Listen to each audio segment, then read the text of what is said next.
저는 홍익대가 이렇게 많이 뽑는 건 진짜 한 25년 동안 본 적 한 번도 없어요. 홍익대학교가 이 학교보다 늘 수가 있네. 안녕하세요. 김현편입학원 TV 박진현. 박종상입니다. 네. 오늘은 건국대, 동국대, 홍익대, 이화여대, 송명여대. 네. 건국대학교가 중앙대학교처럼 항상 많이 뽑는 학교. 네. 그래서 올해도 50명 증가했어요. 전년에 비해. 네, 그래서 올해가 한 일반 일반 편입만 문이과 다 합해서 400명? 네, 그래서 많이 뽑는 학교고, 네. 건국대학교는 저희가 봤을 때 성적이 상중하 모두 다 쓰는 학교. 맞아요. 네, 학원에서 보면 건국대가 올해 12월 27일 날 봤나? 28일 날 봤나? 네, 그 그러는데 정도에 본 것 같아요. 진짜 학원에 사람이 하나도 없어. 조용한 날. 네, 진짜 학생들 다 시험 보러 가거든요. 어. 네, 그리고 저희도 학교로 많이 가서, 올해도 보면 막 새벽부터 가서 막 학교 응원 홍보하고 그랬잖아요. 네. 그래서 건국대학교는 저희로 봤을 때는 굉장히 중요한 대학. 원래 건국대학교가 항상 영어가 쉽게 나왔어요. 근데 요즘 최근에는 좀 어렵게 나오거든요. 수학도 좀 많이 어렵게 나오고. 건국대학교가 영어, 수학 다 쉽게 나오는데 최근에는 둘 다 계속 난이도가 높아지고 있다. 그거 좀 대비해야 되고, 여기도 1차 합격하면, 근데 여기 1차가 3배수가 아니에요. 몇 배씩? 5배수 뽑아요. 모든 대학이 1, 2차 나눠서 보는 학교가 1차에서 모집 쪽은 3배수를 더 뽑는데, 건대는 5배수. 많이 네. 2차가 이제 학업 계획서잖아요. 네. 이게 굉장히 부담됩니다. 그러니까 많이 뽑아놨기 때문에 5대1 경쟁률을 안고 들어가는 거예요. 그쵸. 2차에. 건국대학교가 요즘엔 그런 학교가 좀 많은데, 이제 1교시 영어 보고 쉬었다가 2교시 수학 보는 학교가 별로 없어요. 그냥 다 같이 나눠주고 알아서 푸는 겁니다. 한 방에. 네. 그래서 시간 배분 또 자기가 알아서 해야 돼요. 그래서 너무 수학 문제에 붙들고 있다가 영어 풀 시간 없는 경우도 있거든요. 이게 진짜 중요하네요. 네. 자연계 학생들은 이거 굉장히 신경 많이 써야 돼요. 한양대학교도 바뀌었잖아요. 네. 영어 수학 그냥 통째로 다 나눠주고 130분 안에 그냥 풀어라. 알아서 푸는 거죠. 네. 원래는 한양대학교가 1교시 영어 보고 문과는 이제 집에 가는 거예요. 자연계 학생들만 쉬는 시간 30분 갖고 다시 시험 봐야 되잖아요. 그때 이제 자연계 학생들이 굉장히 인문계 학생들 많이 부러워하죠. 가네. 네. 시험 다 끝나고 쟤네는 가는데 우리는 또 또 있어. 남아서 또 해야 되니까. 맞아요. 근데 요즘에 이제 자연계가 그렇게 보는 학교 별로 없어요. 그냥 다 같이 성균관대학교도 다 같이 나눠주고 그냥 알아서 푸는 걸로 바뀌었거든요. 그래서 건대도 그렇게 바뀌었다. 면접은 없는데 학업 계획서가 2차에 있다. 그게 상당히 어쨌든 부담스럽죠. 그렇죠. 동국대학교는 2차가 없어요. 전적대학교 성적 내는 건데, 동국대학교가 작년에도 한 130 몇 명 뽑았거든요. 네. 140여 명 가까이 뽑았는데 그마저도 줄었다. 60명 감소했다. 그래서 100명도 안 뽑았어요. 그리고 전형일자가 여기 항상 많이 겹쳐요. 동국대는 항상 이렇게 많이 겹쳐요.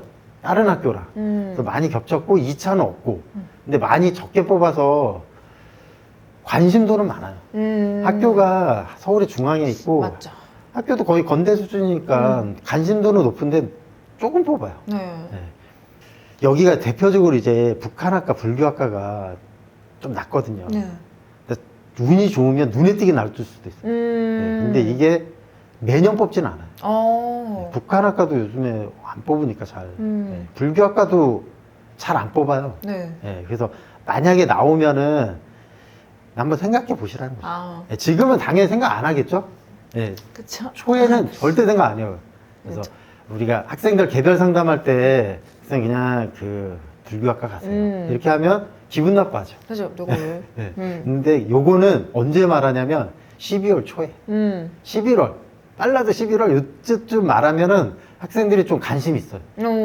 왜냐하면 그때쯤이면 이제 성적이 어느 정도 나오고 그렇잖아요. 우리가 입시가 다가오면 드라마틱하게 이게 한 달 내로 막 점수가 막 엄청 변하는 건 아니잖아요. 맞죠. 그래서 이제 낮은 학과를 좀 많이 관심도가 높아져요. 네. 11월 달쯤에 동국대 불교학과는 낮아. 나오면 써라고 하면 학생들의 눈빛이 달라져요. 그래서 그때는 좀 관심도가 있죠. 그쵸. 그 다음 학교는 홍익대. 홍익대가 정말 조금 뽑아요. 네. 홍익대는 서강대처럼 항상 조금 뽑는 학교. 항상 100명 미만, 40명, 50명, 60명 이렇게 뽑는 학교거든요. 근데 올해 진짜 많이 뽑았어. 190여 명 뽑았어. 갑자기 200명 가까이 뽑았거든요. 그래서 저는 홍익대가 이렇게 많이 뽑는 건 진짜 한 25년 동안 본 적 한 번도 없어요. 홍익대 학교가 이 학교도 늘 수가 있네? 라는 걸 느꼈거든요. 그래서 올해 홍익대 학교는 관심도가 폭발했죠. 그렇겠네요. 많이 뽑아서. 예. 정말 작년에 비해 120명 더 뽑고 올해 홍익대학교를 가봤을 때 진짜 보러 오는 학생들이 굉장히 많더라고요. 근데 홍익대는 서울에 좀 있는 학교고 중위권 이상 되는 학교이기 때문에 조금 뽑았을 때도 학생들은 뭐 많이 왔죠. 그쵸. 근데 올해 유독 더 많이 오는 것 같다. 그리고 홍익대에 또 중요한 게 2차가 없어요. 너무 좋아요. 네, 그러면 전과하는데 부담이 없는 거죠. 그쵸. 근데 홍익대학교가 과가 다양하게 있지는 않아요. 네, 학교가 이게 막 큰 학교가 아니거든요. 네. 그래서 그런 건 좀 아쉽다. 네, 그래서 과가 막 다양하게 있진 않다. 이런 거. 그다음에 이화여대가 원래는 많이 뽑았을 때는 240명 이상 뽑았거든요. 근데 이화여대가 회복을 못 하네요. 계속 120명대예요. 늘지 거의 안 늘었어요. 거의 작년하고 거의 비슷하다. 이게 올해 한 120명 정도 조금 더 뽑았는데 네. 100명 더 뽑으면 그러면 이게 또 여대잖아요. 그쵸. 여학생들밖에 못 쓰잖아요. 네. 그럼 여학생들이 많이 유리해지죠. 그쵸. 여대가 늘면 이제 남학생들은 관심이 없죠. 그쵸. 어차피 못 난 쓰니까. 못 가는데. 이거는 여학생들은 관심도가 높고 이화여대는 어쨌든 명문대잖아요. 그쵸. 우리가 상담하다 보면 여학생들이 전 여대 가기 싫어요. 이렇게 말하는 학생들도 있거든요. 근데 이대는 가기 싫다고 말하는 학생은 정말 거의 없어요. 맞아요. 거의 없는 게 아니라 한 명도 없을걸요? 이대는 명문대이기 때문에 관심도가 높죠. 근데 여기도 주의할 게 네. 중앙대처럼 자연계 일부 학과는 과학 시험 봐요. 화학과, 생물학과, 물리학과는 쓰시면 안 돼요. 과학교육학과는 수학 시험 봐요. 네. 근데 물리, 화학, 생물학과는 과학 시험 봐요. 이거 조심하셔야 돼요. 그 다음 2차에서 학업 계획서 있다는 거. 네. 예, 그것도 주의해야 돼요. 주의하라는 게 다른 게 아니고요. 네. 전혀 지식 없는 학과는 쓰기가 힘들죠. 그쵸. 학업 계획서 쓰니까. 그다음 이화여대는 사범대가 좋은 학교거든요. 네. 근데 사범대가 인기가 없어요. 인기가 없는 이유는 다 아시죠? 예. 그쵸. 인구가 줄니까. 네. 예. 나이 든 사람이 점점 늘어나고 태어나는 애들은 계속 줄고 있으니까 사범대가 그래서 인기가 별로 없다. 그래서 저는 항상 이화여대 말할 때 그 말 하거든요.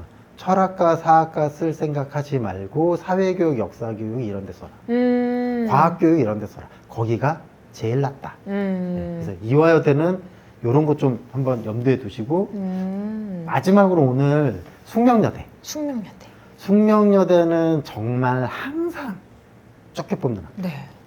올해도 전년하고 일반 편입은 달라진 게 하나도 없다. 네. 정말 한 자릿대로 조금 증가한 거 밖에 없는데 여기 근데 이상하게 학사 편입이 20명 늘었어요. 학사 편입만 좀 수혜가 있어. 그래도 70명도 안 돼요. 그쵸.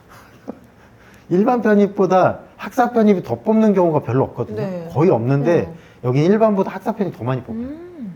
작년에는 일반 학사 똑같이 뽑았다가 이번에는 일반보다 학사가 더 많이 뽑는다. 근데 여기도 주의할 게 뭐냐면 숙명여대는 자연계학과 절반이 영어만 봐요. 맞아요. 절반은 수학만 보고. 그러니까 자연계학과가 절반 정도가 문과처럼 뽑아요. 근데 추천해 줄 수가 없어요.